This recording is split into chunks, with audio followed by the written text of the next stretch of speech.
사도행전 16장 6절에서 10절까지 말씀입니다. 하나님께서 우리에게 주신 말씀을 한 절씩 교독하겠습니다. 성령이 아시아에서 말씀을 전하지 못하게 하시거늘 그들이 부르기아와 갈라디아 땅으로 다녀가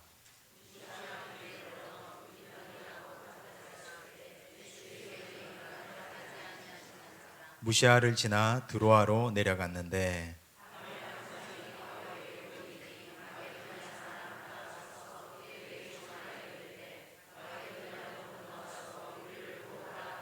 함께 읽습니다.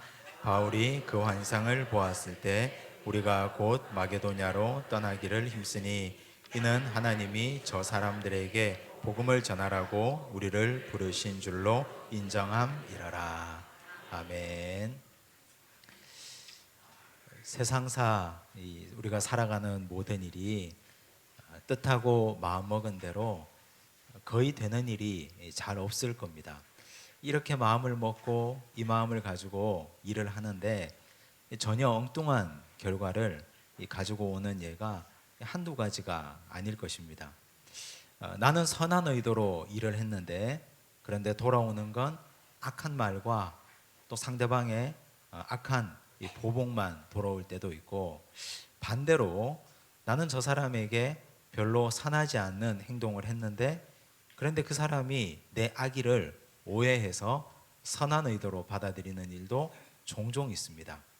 그 하나님 나라 복음 사역도 역시 우리가 계획하는 사역을 진행을 하는데 하나님은 그걸 원치 않을 때가 많이 있습니다. 오늘 우리가 읽은 이 하나님의 말씀을 보면 바울이 원했던 복음 사역지가 있는데 하나님이 그 사역지를 허락하지를 않습니다.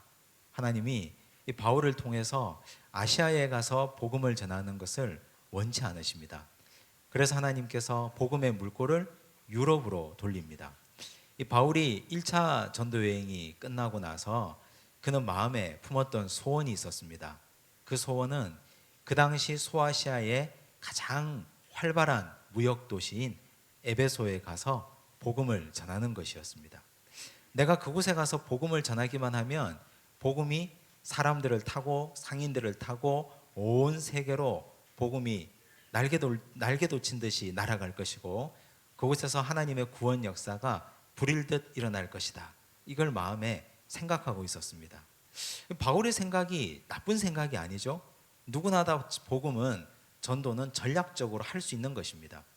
그렇게 바울은 전략을 가지고 바울이 아시아에 가서 복음을 전하려고 했습니다. 그런데 성령이 막으십니다. 아주 강하게 막습니다. 못하게 가로막고 또 가로막습니다. 근데 바울도 보통 사람이 아니죠. 고집하면 바울도 굉장한 고집을 가진 사람입니다. 오늘 말씀에 보니까 7절에 보니까 이렇게 나오죠. 무시아 앞에 이르러 비두니아로 가고자 애쓰되, 바울 일행은 가려고 애를 썼습니다. 여기 그냥 애쓰다라고 나오지만 바울은 정말 열심히 노력했습니다. 가려고 노력하고 또 노력했는데 예수의 영이 허락하지 아니하시는지라. 성령께서 막으시는 거죠. 그리고 나서 확실한 언약의 증거를 보여주십니다. 환상을 봅니다. 9절 보시면 이렇게 나오죠. 밤의 환상이 바울에게 보이니 마게도냐 사람 하나가 서서 그에게 청하여 이르되 마게도냐로 건너와서 우리를 도우라 하거늘. 에게해를 건너와서 마게도냐에 와서 우리를 도와달라.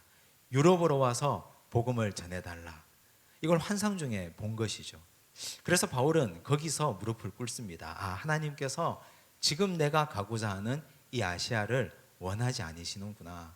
그래서 그는 복음의 물줄기를 유럽으로 돌리고 유럽에 가서 하나님의 복음을 전했던 일이 있습니다. 하나님께서는 나중에 바울이 3차 전도 여행 때 아시아에 가는 걸 허락하시고 에베소에서 복음을 마음껏 전하도록 그 시간과 사역의 여건을 하나님이 뜻대로 허락해 주셨습니다. 오늘 우리가 살펴본 이 이야기가 우리 조선에 처음 온 복음 전도자들이 이런 일을 경험했습니다. 오늘 우리는 이 세 번째 시간을 공부를 하는데 3과를 보시게 되면 이 땅에 처음 온 복음 전도자들이라고 되어 있습니다. 지난주까지 우리 첫째 주, 둘째 주까지는 우리나라에 개신교 복음이 전해지기 전에 천주교 복음 사역이 이렇게 이루어졌습니다 하는 걸 살펴봤습니다. 오늘은 이 땅에 개신교 복음 전도자들이 들어온 이야기를 볼 텐데 두 분을 볼 것입니다. 칼 귀틀라프라는 분과 로버트 토마스라는 목사님을 살펴볼 것입니다. 그런데 이 두 분이 똑같이 바울이 겪었던 경험을 했던 사람들입니다. 이 역사를 살펴보고 정말 하나님께서는 우리가 의도하지 않았던 곳으로 복음의 물줄기를 돌리시고 그 수혜자가 이 땅의 조선이었다는 사실, 그리고 오늘 우리는 이들에게 빚지고 있다는 사실을 기억해야 됩니다. 역사적으로 이 땅에 선교사가, 공식적인 선교사가 복음을 가지고 들어온 것은 1884년입니다. 언더우드와 아펜셀러가. 그런데 그보다 1년 전에 알렌 선교사가 의사의 신분으로 복음을 가지고 들어왔죠. 그런데 지금 여기 보시면 칼 귀틀라프라는 분은 1832년에 우리나라에 온 사람입니다. 그런데 공식적인 선교사가 온 것보다 훨씬 더 일찍 이분들이 개신교 복음을 전하기 위해서 이 땅에 오신 분들입니다. 근데 이들은 와서 훈련받은 만큼, 정말 열심히 준비한 만큼 복음을 마음껏 전하지도 못한 사람들입니다. 그런데 이들을 우리는 지금 기억하고 있고 이분들의 헌신과 수고 덕분에 오늘 이 자리에서 우리가 지금도 편안히 복음을 듣고 있는 것입니다. 칼 귀틀라프부터 보겠습니다. 이분은 독일인 의사이고 또 목사입니다. 1832년 7월에 서해안 고대도 안항에 예인됩니다. 어떻게 생겼는지 한번 보십시다. 이렇게 생겼습니다. 멋있게 생겼죠. 칼 귀틀라프라는 분이, 이렇게 생긴 분이 이 땅에 오셨습니다. 고대도가 어딘지 아십니까? 서해안 어디쯤에 있다고 하는데 지도를 보시면 이렇게 되어 있습니다. 보이십니까? 서해안에 보령에서 배를 띄워서 가면 고대도에, 지금 가면 고대도 교회가 있습니다. 나중에 서해안에 가시면 고대도에 가서 고대도 교회에서 칼 귀틀라프의 유적지도 한번 살펴보시면 좋겠습니다. 고대도가 이 정도에 있습니다. 자, 그런데 이 선장은 관리들을 통해서 순조에게 통상을 원한다는 청원을 보냅니다. 그 당시 우리나라 임금은 조선의 23대 임금인 순조 임금이었습니다. 한번 보십시다. 이렇게 생겼습니다. 순조 임금이 뭐 왕들이 다 비슷비슷하게 생겨서 뭐 어떻게 생겼는지 우리하고는 별 의미는 없는데, 그런데 이렇게 생긴 분입니다. 근데 순조 임금은 이 김조순 일당에게 외척 정치로 사실 본인의 뜻을 마음껏 펼치지 못한 사람입니다. 그런데 이분 때 칼 귀틀라프가 처음 이 땅에 복음을 가지고 왔습니다. 계속 보겠습니다. 통상을 원한다는 청원을 보냈습니다. 서해안 고대도에 와서 청원을 보내니까 말을 타고 달리고 달려서 한양에 가서 왕실에 청원을 넣고 거기에 대한 답을 기다릴 때까지 시간이 걸리잖아요. 정확하게 25일이 걸렸습니다. 갔다가 오는 데까지. 그 25일 동안 귀틀라프가 한 일들이 이렇습니다. 이분은 섬 사람들과 접촉을 시도했고 챙겨온 한문 성경과 의약품을 나누어 주고, 여기서 아주 중요한 것, 칼 귀틀라프 하면 우리가 반드시 기억해야 될 것이 있는데 주기도문을 우리나라 말로 번역했습니다. 한번 보실까요? 어떻게 토를 달았는지. 이분이 나중에 중국에 가가지고 중국 선교지에 기고한 글에 보면 조선어를 이분이 연구를 했어요. 그래서 한글의 자모가 이렇게 생겼습니다. 발음은 이렇게 합니다 하는 걸 중국 선교지에 글을 써서 논문을 써서 발표한 내용입니다. 이분은 중국어에 굉장히 능통한 사람이었고 중국어에 능통하기 때문에 중국어로 된 주기도문을 조선 사람들에게 보여준 겁니다. 그래서 그분들과 글로 대화를 한 거죠. 그리고 그 조선어 옆에다가 조선말을 25일 동안에 배워서 거기에 토를 달아준 것입니다. 토를 달아서 이걸 그대로 읽으면 주기도문이 되는 겁니다. 주님께서 가르쳐 주신 기도입니다. 그래서 이분의 주기도문, 토 달아준 주기도문이 이 땅에 성경 중에 최초의 번역입니다. 성경의 최초의 번역. 이걸 잘 기억하시고 계속 보겠습니다. 그것만 준 것이 아니고 감자 씨를 나누어 주고 감자 심는 법, 감자를 재배하는 법도 알려주었습니다. 영의 양식도 주고 육의 양식도 준 사람이죠. 그리고 포도주 재배법도 가르쳐 주었습니다. 포도주를 담그는 법도, 포도를 가지고 포도주를 담그는 법도 가르쳐 주었다고 합니다. 그런데 25일 후에 조선의 관리가 도착했습니다.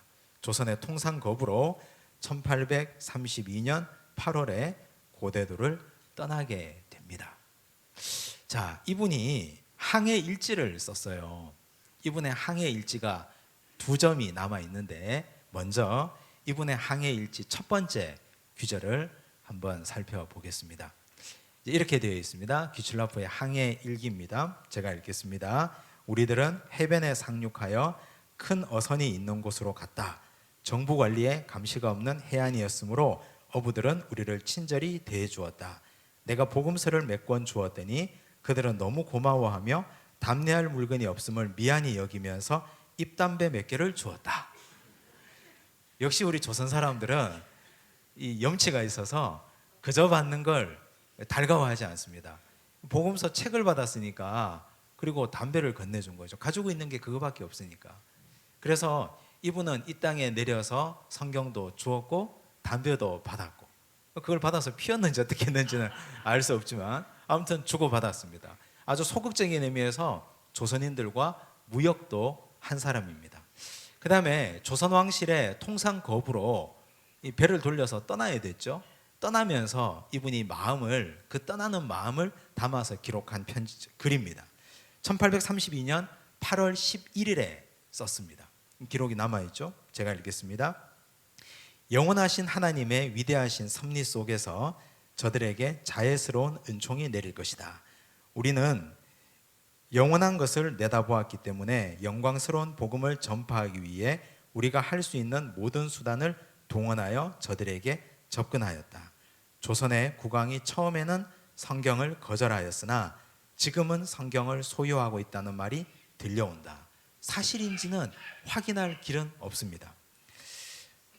그가 성경을 읽었는지에 관해 내가 알 수 없다. 그러나 강경 인근의 모든 관리들과 많은 사람들이 성경을 받았다.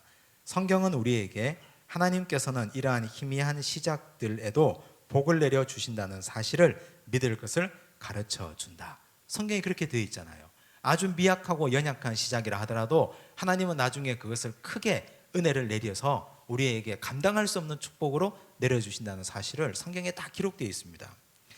우리 다 같이 조선의 더 좋은 날이 속히 밝아오기를 희망하자.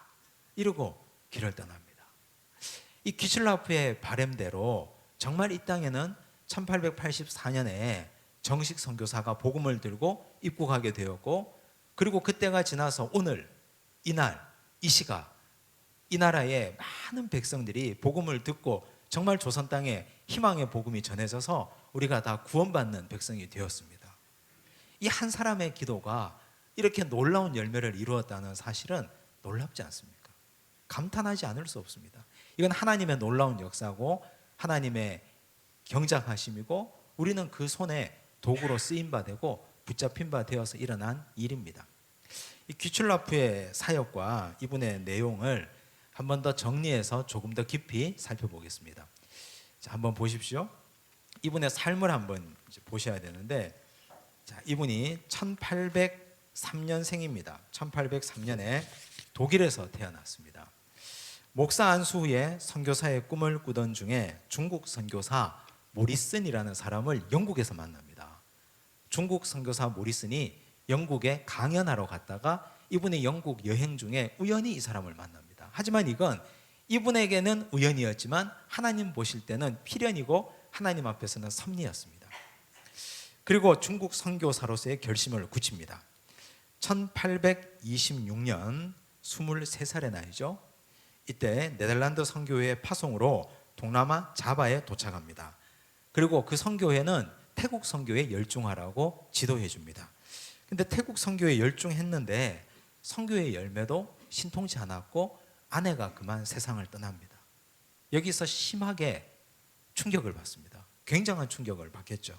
그리고 나서 원래 본인이 하나님의 부름을 받았던 그 자리, 중국 선교를 위해서 다시 길을 떠납니다.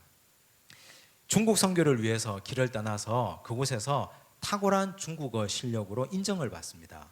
그래서 그는 나중에 영국에서 운영하는 동인도 회사가 로드 암허스트라는 무역선을 띄우는데 거기에 선장인 린제이라는 사람이 있습니다.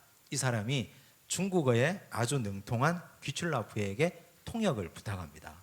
이 중국어를 할 수 있으면 한자를 쓸 수 있고 한자를 쓰고 읽을 수 있으면 이 글씨로 서로 소통을 할 수 있으니까 조선이나 일본이나 이쪽에서 무역하는데 문제가 없잖아요.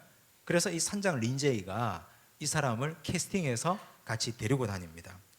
근데 귀출라프는 마음에 또 다른 뜻이 있었죠. 그 뜻이 무엇입니까? 나는 복음을 전하고 싶다. 그래서 로드 아머스트라는 배에 일행 67명이 1832년에 마카오를 떠나서 그해 7월 서해안 고대도에 도착해서 통상을 요청합니다. 근데 한양에서 기별이 오는데 약 한 달, 아까 말씀드렸죠? 25일 동안 조선인을 접촉합니다. 근데 아주 놀라운 일이 벌어지죠. 어떤 일이 벌어집니까? 이 육지에서 배를 살피기 위해서 이걸 문정이라고 하는데 이 배에 무기가 있는지 없는지, 과연 이 배에 험악한 물건이 있는지 없는지를 조선인 관리가 살피기 위해서 배를 탔습니다. 근데 이 관리가 배를 타고 살피는데 갑자기 비바람이 불어치는 거죠. 일기가 굉장히 불순해졌습니다. 그래서 배에서 내리지를 못해요. 이 사람들이 배에서 못 내려요. 그래서 밤을 지새우는 동안 이 사람이 그 순간 그 사람들을 붙들고 주기도문을 번역하는 겁니다. 그 일기를 누가 주관하셨을까요? 그날 밤에 그 일기를, 그날 밤에 그 비바람이 치는 그날을 하나님께서 그날 밤 비바람에 치는 일기를 주관하셨고, 그때 그 배에 탔던 홍조 목사 이민회라는 사람, 그리고 그의 서생은 서자가 아니고 글선생입니다. 그 집에서 글을 읽고 쓰고 아이들 글을 가르쳐주는 글선생 양씨라는 사람이 배를 탔습니다. 근데 양씨가 굉장히 똑똑했던 것 같아요. 이 사람에게 한자로 주기도문을 써줘요. 그리고 한글로 토를 달아라고 합니다. 그리고 그 사람에게 한글을 배우고, 그리고 서로 소통을 합니다. 그리고 그 사람에게 이걸 가지고 가서 동네 사람들에게 전하라. 이건 천지에 있는 상제에게 아뢰는 기도다.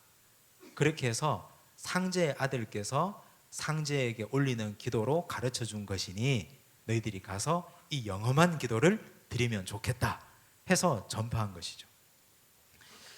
그리고 감자 씨도 나누어 주고 재배법 또한 알려주었습니다. 이런 사건들을 보면 이 사건 가운데 역사하시는 하나님의 오묘하고 놀라운 섭리를 우리는 발견할 수 있습니다. 그리고 나서 귀출라프는 아까 우리가 본 것처럼 항해 일지를 쓰고 길을 떠납니다. 어떻게 되었을까요? 마지막에 이분은 영국 선교사, 최초의 그를 픽업했던 영국 선교사 모리슨이 순직합니다. 그리고 그 자리에 임명됩니다. 주중 영국 대사관의 통역을 담당하고 서기관으로 일을 하기 시작합니다. 후에 무역관의 관장으로 일하다가 홍콩에서 1851년 8월 9일에 48세의 나이로 세상을 떠납니다. 이렇게 해서 그는 이 땅에 와서 하나님께서 원하시는 복음의 역사를 마음껏 감당하다가 세상을 떠나게 되었습니다. 귀출라프 하면 이제 기억을 하셔야 됩니다. 이 땅에 최초로 온 개신교 선교사인데 이분은 배에서 내려서 사실 육지에서 복음을 전하지는 못했어요. 그러나 일기를 주관하시고 세상 만물을 주관하시는 하나님의 섭리로 주기도문도 옆에 한글로 토를 달아주고 감자도 나누어주고 영의 양식과 육의 양식을 주어서 조선인이 이 땅에서 배고픔을 면하는 데 큰 도움을 주었던 복음의 사람입니다. 이 사람 꼭 기억하시기를 바랍니다. 이제 두 번째, 로버트 토마스 목사입니다. 이분이 어떻게 생겼는지 한번 봅시다. 이렇게 생겼습니다. 이분은 많이 보셨죠? 토마스 선교사는 많이 들으셨죠, 그죠? 근데 이분은 영국의 웨일즈에서 태어났습니다. 자기 아버지가 목사예요. 아버지가 37년간 목회를 했는데 이분도 어려서부터 선교사로서의 꿈을 가졌습니다. 나도 목회해야 되겠다는 꿈을 가졌는데 굉장히 똑똑했다 그래요. 그래서 어려서 이 재능이 너무 아까워서 부모들은 의대를 보냅니다. 의학 공부를 2년간 하다가 때리치웁니다. 나는 이 의학보다는 복음에 헌신하고 싶다. 그래서 복음에 헌신하기로 결단합니다. 근데 그때 한 여자를 만납니다. 아내를 한번 보여주십시오. 캐롤라인 고드프리라는 여인입니다. 어떻게 생겼습니까? 일단 서양 여자니까 이쁘죠, 그죠? 이뻐 보입니다, 무조건. 근데 이 캐롤라인 고드프리는 굉장히 부잣집 딸이에요. 자기 아버지가 영주일만큼 돈이 많고 땅이 많은 굉장히 부유한 집의 딸이에요. 근데 이 딸이 토마스에게 꽂혔어요. 죽어도 나는 이 남자 따라서 선교를 가겠다는데 아버지가 어떻게 말립니까? 눈이 뒤집혀서 가겠다는데 시집 보내야죠. 왔어요. 보십시오. 영국 런던 대학교 뉴 칼리지에서 대학 과정과 신학 과정을 마치고 목사 안수를 받은 후에 아내와 함께 어디로 떠납니까? 중국으로. 아까 말씀드린 것처럼 귀칠라프도 처음에는 중국으로 갔어요. 근데 거기서 처음에는 중국을 대상으로 가다가 자바로 갔다가 태국 선교 하다가 아내가 죽고 중국 선교 갔다가 조선으로 오잖아요. 바울처럼. 근데 이분도 처음에는 중국을 대상으로 간 거예요. 상해에 도착하자마자 아내가 세상을 떠납니다. 근데 아내가 죽은 이유는 아기를 가졌는데 아주 심한 오랫동안 배를 타고 와야 되니까 오래된 여독으로 유산을 합니다. 근데 유산 후에 몸조리를 제대로 못해서 그만 세상을 떠납니다. 얼마나 충격을 받았겠어요. 그래서 그때 이 토마스가 아주 젊은 나이인데 너무 큰 상심을 합니다. 그리고 나서 선교 사직을 사임합니다. 나는 도저히 이 일을 감당할 수가 없겠다. 얼마나 큰 충격을 받았으면. 사직을 하고 산둥성에서 세관 근무를 합니다. 원래 이분이 이 중국 선교사로 가기 위해서 언어를 공부했기 때문에 중국어도 잘하고 한자도 쓸 줄 알고, 그리고 웨일즈 영국 출신이니까 영어를 모국어잖아요. 영어, 중국어에 능통하니까 세관 업무를 감당을 했습니다. 그런데 그러던 중에 어떤 한 귀인을 만나는데 그분이 누구냐 하면 스코틀랜드 성서공회 소속의 알렉산더 윌리엄슨이라는 사람을 만납니다. 보여주십시오. 이렇게 생겼습니다. 알렉산더 윌리엄슨이라는 사람. 이분이 아주 특별한 분이에요. 성경에도 보면 자기는 직접 뛰어서 일선에서 뛰진 않는데 뒤에서 잘 헌신을 돕고 도와주는 사람들이 있잖아요. 뒷바라지를 잘하는 사람. 바울의 선교 사역에 가장 큰 뒷바라지를 해줬던 사람들은 브리스길라와 아굴라 부부입니다. 이분들이 없었다면 바울의 선교 사역은 불가능했습니다. 여기 알렉산더 윌리엄슨이라는 사람은 이 시리에 빠져 있는 토마스를 다시금 격려해 줍니다. 그에게 마음을 다잡게 만들어 줍니다. 이 사람이 스코틀랜드 성서공회 사람이잖아요. 그러니까 성서공회에서 하는 일은 성경을 번역하고 성경을 뿌리는 일이거든요. 그래서 영어를 배우겠다고 하는 사람들에게는 영어도 가르쳐주고 영어 성경도 알려주고 영어 성경으로 영어도 직접 가르쳐줍니다. 그리고 한문 성경을 가지고 한문도 하나하나 가르쳐주는 일을 했습니다. 그런데 이 세관에서 마치 마태처럼 삭개오처럼 아내 잃고 그냥 시리에 빠져있던 토마스에게 다시금 선교의 열정을 불일 듯하게 해줍니다. 그리고 마침 거기에서 조선인들이 산둥성을 오가고 있었는데 이 윌리엄슨이 조선 사람들을 자꾸 만나게 해줍니다. 조선 사람들을 만나니까 식어버렸던 선교의 열정이 토마스에게 다시 일어나는 거예요. 왜냐하면 하나님이 그를 불러주셨기 때문에 그 부르심은 어디 가지 않거든요. 그 부르심이 어디 도망가겠습니까? 마음에 그대로 남아있죠. 나중에 이 윌리엄슨이라는 사람은 우리가 다음 주에 살펴볼 존 로스에게도 큰 도움을 주는 사람입니다. 존 로스는 우리나라 조선어 성경 번역에 탁월했던 사람입니다. 그만큼 윌리엄슨은 뒤에서 뒷바라지 잘하고 도와주고, 그리고 나중에 토마스가 순교해요. 순교했는데 어떻게 죽었는지 알 길이 없어요. 윌리엄슨이 토마스를 다 수소문해서 중국으로 조선으로 백방으로 찾아다닙니다. 그리고 그가 죽은 경위를 이 사람이 알아냅니다. 그리고 나서 선교지에다가 써주고 선교본부에 편지도 보내주는 역할을 윌리엄슨이 감당했습니다. 자, 그래서 그가 새로운 선교에 대한 열정을 찾았습니다. 그리고 나서 이제 나는 하나님께서 보내신 조선으로 가야 되겠다. 조선으로 어떻게 하면 갈 수 있을까? 그렇게 선교의 열정을 불태우고 한문 성경도 잔뜩 안고 그리고 조선으로 떠날 채비를 합니다. 그런데 그때 런던 선교회, 이 사람을 파송했던 영국의 런던 선교회에서는 이분에게 조선 선교에 대해서 브레이크를 걸어놓은 상태였습니다. 그런데 그런 것 아랑곳하지 않습니다. 이 땅에 와가지고 아내까지 죽었는데 지금 선교 본부에서 허락을 하건 말건 토마스에게는 그게 별로 중요한 문제가 아니었던 것 같아요. 그래서 그 사람은 한문 성경을 잔뜩 싣고 조선으로 떠납니다. 그 떠나기 전에 선교 본부에 보낸 편지가 남아 있습니다. 편지 한번 보여주십시오. 토마스가 이렇게 말합니다. 1866년 8월 1일에 보낸 편지입니다. 이분이 9월 2일에 순교하거든요. 그러면 죽기 전에 약 한 달 전에 선교부에 보낸 마지막 편지입니다. 나는 상당한 분량의 책들과 성경을 가지고 떠납니다. 조선 사람들에게 환영을 받을 생각에 가슴이 부풀어 오릅니다. 선교회 이사들이, 이 런던 선교회 이사들이겠죠. 이 성경의 교훈을 전하기 위해 아무런 인간의 과오가 혼합되지 아니한 심정으로 미지의 나라로 떠나는 나의 노력을 언젠가는 인정해 주리라 믿으면서 나는 갑니다. 이렇게 마지막 출사표를 남기고 그는 조선으로 떠납니다. 자, 떠난 후에 어떻게 됐을까요? 이제 그가 타고 간 배가 문제예요. 이 1866년에 제너럴 셔먼호라는 배를 타는데 거기에 통역 겸 안내자가 됩니다. 제너럴 셔먼호 이렇게 생겼습니다. 보시죠? 이렇게 생겼습니다.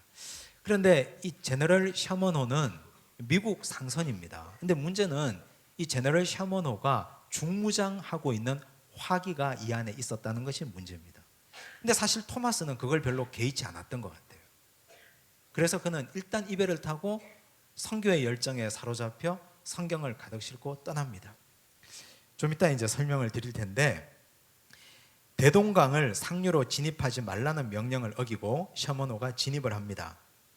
이 제너럴 셔먼호가 불탄 사건을 보면 이 조선에서는 당신들은 보니까 대포도 가지고 있고 화기가 있으니까 대동강 상류로 못 들어옵니다. 강화도 입구에서 멈춰 세웠습니다. 우리나라 서해로 이렇게 들어오는데 그런데 이 진입 거부 명령을 거부하고 이분들은 그냥 진입해 버렸습니다. 들어와 버렸습니다. 이쯤 되면 조선에서는 어떻게 생각하겠습니까? 전쟁이라고 생각하는 거죠. 전쟁이라고 생각하고 이제는 방어를 계속합니다. 대동강 끝까지 올라옵니다. 이제 평양 어기까지 올라와서 상류까지 올라옵니다. 이제 거기에서 통상을 요구를 합니다. 통상에 응하겠습니까? 강화도 입구에서 초입에서부터 명을 어기고 진입했는데 통상을 거부하고 그리고 거기에다가 이현익이라는 사람을 보냅니다. 이현익이라는 사람을 보내서 이 배를 샅샅이 살피게 합니다. 아까 말씀드렸죠. 문정이라는 절차를 거칩니다. 그런데 이 제너럴 셔먼호에서 선장이 이현익을 억류합니다. 가두는 거죠. 못 돌아간다. 사람을 억류하니까 이제 이쪽 성문에서는 어떻게 되겠습니까? 발포를 하겠죠. 활을 쏘고 화승포를 쏘고 난리가 납니다. 그러니까 제너럴 셔먼호에서도 총을 쏘고 화포를 쏩니다. 이 전쟁이 벌어졌죠. 근데 마침 그때 이 썰물이 빠져나가면서 대동강의 수위가 낮아지고 이 전쟁을 하던 중에 물이 빠지면서 이 배가 좌초되고 걸립니다. 못 빠져나가게 된 거예요. 이제 평양에서는 어떻게 하겠습니까? 성문에서는 자그마한 배를 여러 척 엮어서 거기에다가 불을 붙입니다. 그리고 띄웁니다. 그래서 불이 가서 붙겠죠. 배에 불을 지릅니다. 배가 타오릅니다. 사람들은 살기 위해서 배에서 뛰어내립니다. 토마스 선교사는 가지고 있던 성경을 막 뿌립니다. 그리고 가슴에 성경을 몇 권 가지고 헤엄쳐서 나옵니다. 헤엄쳐서 나오는 족족 평양에서 군사들이 나와서 목을 다 쳐서 베는 거죠. 거기에서 토마스 선교사도 순교하고 맙니다. 이 그림을 묘사한 그림이 있는데 한번 보십시오. 이 바깥에 이 대동강 상류에 제너럴 셔먼호가 좌초대에서 걸려 있고 그리고 그 가운데 보면 병사들이 있고 무릎을 꿇고 있는 분이 보이는데 이분이 토마스 선교사입니다. 그림을 확대해서 보면 보이시죠?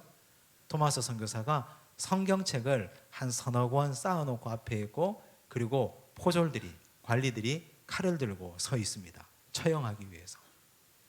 자, 그래서 처형을 하는데 그 다음 우리 책을 보면 토마스는 성경 몇 권을 가지고 헤엄쳐 나왔으나 박충권이라는 사람의 칼에 죽습니다. 그래서 개신교 최초의 순교자가 됩니다. 박충권은 토마스 선교사가 죽으면서 건넨 성경을 어쩔 수 없는 어떤 힘에 이끌려 가지고 이걸 들고 와서 읽고 회심한 후 신앙을 가져서 안주교회의 영수가 됩니다. 영수라는 것은 우리 조선교회에 조직이 생기기 전, 장로, 집사, 권사 제도가 생기기 전에 교회를 대표하는 사람이었습니다. 장로라고 생각하시면 됩니다. 조사, 영수 그런 역할을 감당했던 사람입니다. 박충권이 어떻게 생겼느냐? 이렇게 생겼습니다.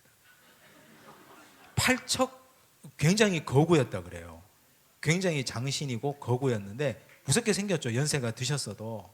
근데 이분의 칼에 토마스 선교사가 죽습니다.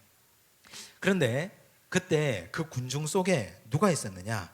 12살 소년 최치량이라는 사람이 있었는데 이분은 토마스 선교사가 던진 성경 가운데 3권이나 주어가지고 오다가 한 권을 영문주사 박영식에게 주었습니다. 그런데 박영식이라는 사람은 성경을 한 장 한 장씩 뜯어가지고 벽지로 사용했습니다. 이렇게 귀한 종이를 이 벽지로 이렇게 사용하고 이렇게 만들어 놓은 거예요. 최치량이 이렇게 생겼습니다. 보십시오. 왼쪽 사람이 최치량입니다. 그리고 오른쪽이 한석진이라는 분인데 이분도 조선 교회사의 아주 위대한 인물입니다. 사진이 이렇게 멀리 있어가지고 얼굴은 잘 볼 수 없는데 아무튼 그 당시 토마스 선교사가 죽임을 당하는 그 당시에 최치량이라는 소년은 12세의 소년이었습니다. 그분이 성경을 가지고 와서 한 권을 박영식에게 주었고 박영식은 성경을 한 장씩 뜯어서 벽지로 사용했고 박영식의 집은 나중에 훗날 평양 최초의 교회인 널다리골 교회가 됩니다. 널다리골 예배당 보여주십시오. 이렇게 되었습니다.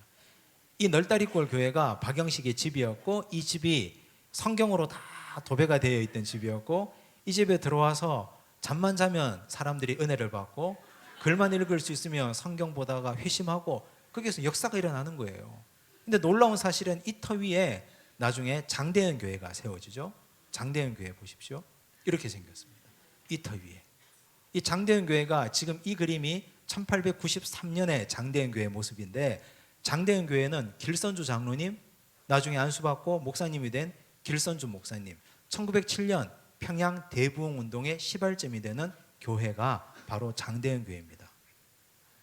자, 그렇다면 이 박충건이라는 사람, 아까 우리가 그림을 봤죠? 무섭게 생긴 할아버지, 이 박충건이라는 사람의 조카 이영태는 박영식 집에 왔다가 벽에 바른 성경을 읽다가 감동해가지고 예수를 믿었습니다. 그리고 나중에 이 사람은 미국 남장로교회에서 파송한 선교사 레이놀즈 보여주십시오. 이렇게 생겼습니다. 레이놀즈 선교사. 레이놀즈 선교사는 조선 이름을 이눌서라고 했습니다. 비슷하죠? 레이놀즈 이눌서. 빨리 발음하면 레이놀즈 이눌서. 옛날에 우리 조선에 온 선교사들은 다 조선인 이름을 가지고 있었습니다. 레이놀즈 발음하기 힘드니까 조선 사람들에게 한자 이름 이눌서라는 이름을 가진 사람입니다. 이분이 조선 선교 초기에 성경 번역에 지대한 역할을 했는데 이분의 조사가 되었습니다. 그래서 한국인 성서번역위원회 한 사람으로 큰 공헌을 했습니다. 토마스 선교사는 1866년 9월 2일에 27세의 나이로 순교했습니다. 자, 다시 돌이켜서 우리 토마스 선교사의 순교와 또 토마스 선교사의 한 알의 미랄이 맺은 열매들을 한번 보십시오. 자, 이분은 아버지 목사님 밑에서 아주 훌륭한 인격체로 교육을 잘 받았습니다.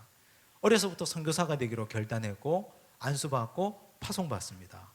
정말 사랑했던 아내가 오자마자 유산하고 죽습니다. 그리고 나서 시리에 빠져서 세관에서 세리로 살다가 그러다가 다시 마음이 뜨거워져서 은혜 받고 조선에 옵니다. 와서 하루도 선교해 보지 못하고 단 하루도 정말 마음껏 복음을 전해보지도 못하고 내리자마자 못배임을 당하고 죽습니다. 근데 이분이 가지고 온 성경을 건네주고 나눠줬는데 이 성경을 받았던 사람들이 와서 벽에 바르기도 하고 나눠주기도 하고 읽기도 하다가 말씀 읽다가 은혜 받아서 거기에서 교회가 생겨나고 그 교회가 조선 초기에 평양 대부흥 운동을 이끈 장대현교회가 되었다는 사실, 누가 이분의 죽음을 헛된 죽음이라고 할 수 있겠습니까? 누가 이분의 죽음을 정말 의미 없는 죽음이라고 할 수 있겠습니까? 40년 목회하고 50년, 60년 그 이상 교회를 섬기고 많은 교회를 개척해도 이분이 단 1분도 조선 땅에서 예수 믿으십시오 한마디도 못하고 죽어도 이분의 피의 죽음을 우리 하나님께서는 헛되이 하지 않으시고 이 땅에 지금 교회를 이만큼 세우셨습니다. 이 선교지의 역사는 순교자의 피를 먹고 자라나는 것이죠. 지금 칼 귀출라프 목사님 그리고 로버트 토마스 목사님, 이분들의 사역을 보면 우리가 지금 오늘 이 자리에 있는 것이 나는 과연 오늘 이 자리에서 뭘 하고 살아야 되는지, 어떻게 살아야 되는지, 우리는 여기서 다시 한번 내 존재의 의미와 성도로서의 삶의 의미를 다시 한번 생각해 봐야 됩니다. 우리가 여기서 다시 이제 두 가지를 또 생각해 보셔야 되는데, 이 한 가지는 지난주에 본 것처럼 조선 선교의 방법론에 대한 문제입니다. 이 천주교가 황사영의 백서 사건으로 선교를 이렇게밖에 할 수 없었느냐, 이런 문제가 제기됐지 않습니까? 그런데 사실 지금 여기 처음에 칼 귀출라프가 타고 왔던 배, 영국의 동인도 회사의 배입니다. 그리고 지금 여기 토마스 선교사가 타고 왔던 배, 이것도 제너럴 셔먼호 상선입니다. 무장을 하고 왔습니다. 이 배를 우리 조선인들은 어떻게 불렀습니까? 이양선이라고 불렀습니다. 이양선. 모양이 다르게 생긴 배다 해서 이양선입니다. 그런데 이 이양선에 무기를 잔뜩 싣고 왔습니다. 그래서 진입 금지 명령을 어기고 함부로 진입했습니다. 조선 사람 입장에서 볼 때는 이건 폭력이고 이건 국법을 어기는 것이니까 당연히 발포할 수밖에 없겠죠. 우리는 지금 선교사 입장에서 이걸 보는데 그 당시 역사를 되돌려서 그 자리로 돌아가 보면 지금은 이 나라 이 민족은 외세에 의해서 침략을 당하고 있는 입장이라는 말입니다. 그러면 그 당시 선교가 이런 식으로밖에 할 수 없었느냐?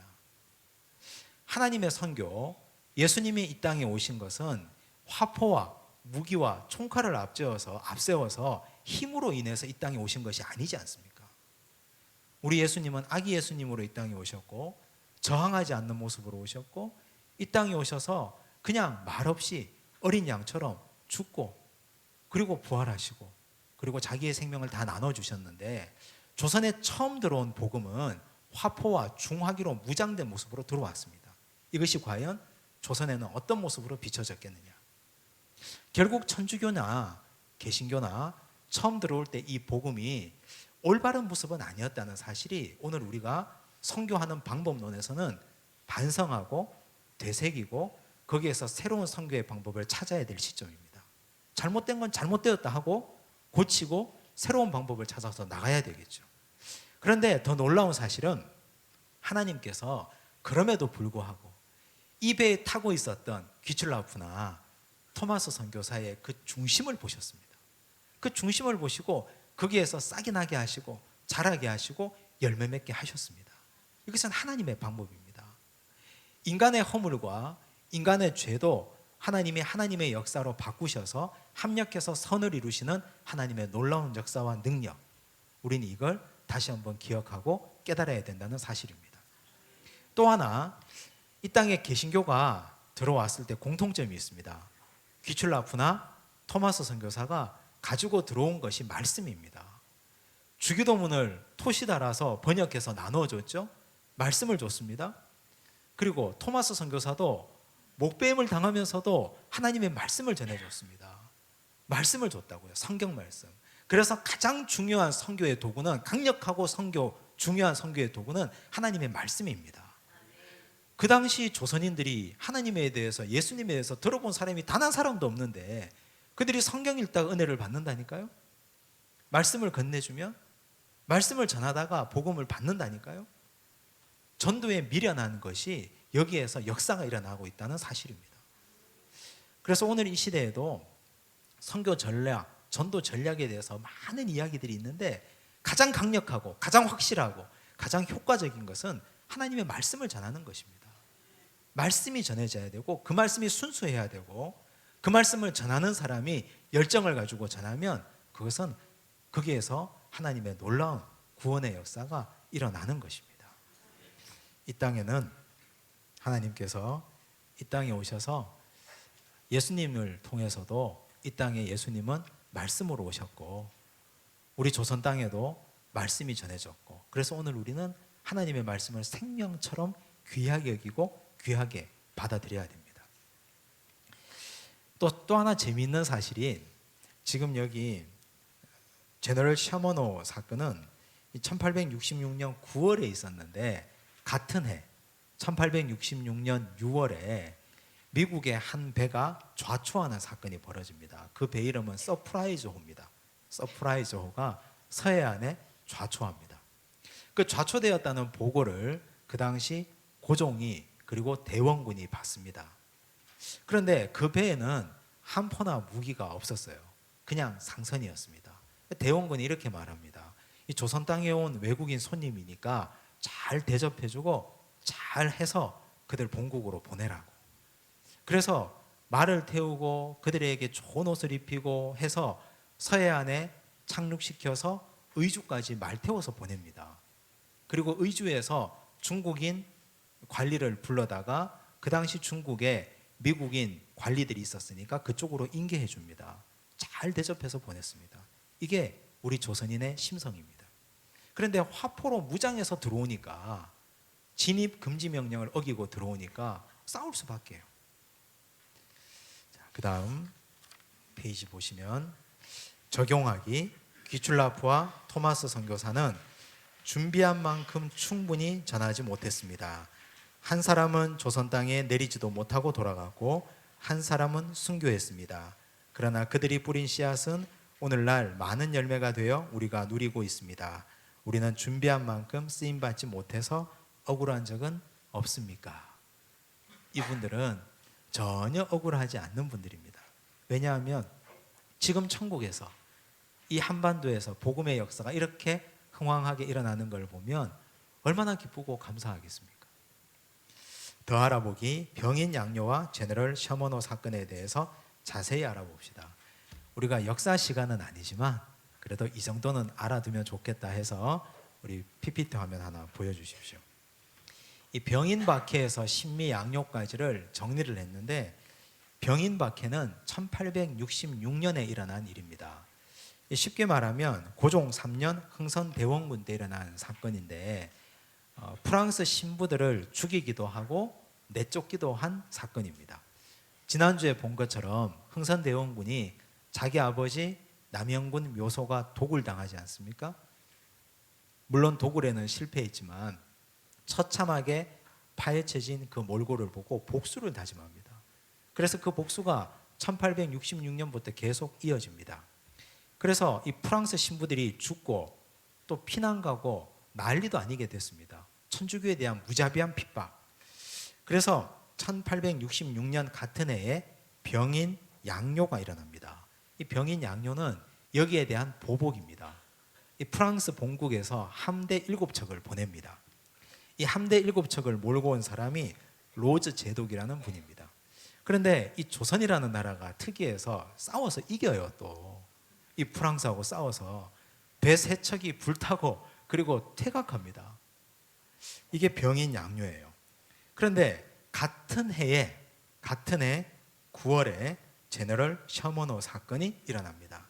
지금 고종이나 흥선대원군이나 약이 바짝 올라 있잖아요. 지금 상황이 지금 굉장히 민감한데 이런 정치적 상황도 전혀 고려하지 않고 다시 조선에 중화기로 무장한 상선을 가지고 들어왔다. 이건 조선을 깔보는 행위입니다. 그렇게 해서 진입 금지 명령도 어기고 대동강 상류로 들어온 것이죠. 밀고 들어왔습니다. 무장한 미국 상선에 교역 허가 요청이 있고 조선은 거부 후에 교전이 일어난 것입니다. 중립적인 입장에서 말씀드리는 겁니다. 그리고 나서 5년이 지납니다. 1871년 신미양요. 이제 미국에서 제너럴 셔먼호 사건을 빌미로 개항에 압력을 넣습니다. 너희들이 우리나라 시민들을 무자비하게 죽이고 그리고 배를 불태웠으니 우리와 통상을 하자 하고 신미양요가 일어납니다. 그래서 이게 하나의 흐름으로 되어 있다는 사실, 병인 박해, 병인 양요, 제너럴 셔먼호 사건, 이 결과로 신미양요 이렇게 일어났다는 사실을 기억하시면 좋겠습니다. 뭐 외울 것까지는 그렇게 없을 것 같습니다. 자, 오늘 여기까지 공부하겠습니다. 다음 주에는 먼저 온 말씀인데, 먼저 온 말씀이라는 것은 이 땅에 정식 선교사가 오기 전에 하나님의 말씀이 먼저 왔다는 말씀입니다. 먼저 한번 읽어보시고 오시면 좋겠습니다. 기도하겠습니다. 하나님 아버지 감사합니다. 오늘 주신 귀한 말씀을 마음에 받고 새깁니다. 칼 기출라프나 로버트 토마스 선교사나 모두가 준비한 만큼 이 땅에서 자신들의 역량을 마음껏 펼치지도 못했습니다. 그러나 하나님께서는 그들의 중심을 보시고 오늘 이 땅에 하나님의 복음이 흥왕토록 역사해 주시고 하나님의 놀라운 구원 사역이 불일듯 일어나도록 역사해 주셨습니다. 우리도 오늘 이분들에게 빚지고 있는 사람들입니다. 하나님, 그분들의 역사를 오늘 이 땅에 하나님께서 함께 해주셔서 감사합니다. 우리도 오늘 복음을 위해서 하나님 나라의 복음 역사와 구원 사역을 위해서 어떻게 쓰임받고 어떻게 살아가야 할지 다시 한번 마음에 새기고 결단하는 시간 되도록 축복하여 주시옵소서. 선교 방법론을 다시 한번 생각하며 그리스도가 이 땅에 약한 모습으로 오셨고 연약한 아기 예수님의 모습으로 오셨고 어린 양의 모습으로 오셨는데 우리가 복음을 어떻게 전하고 있는지 오늘 위에 복음 전하는 모습도 다시 한번 돌아보도록 축복하여 주시옵소서. 모든 말씀 예수님 이름으로 기도드리옵나이다.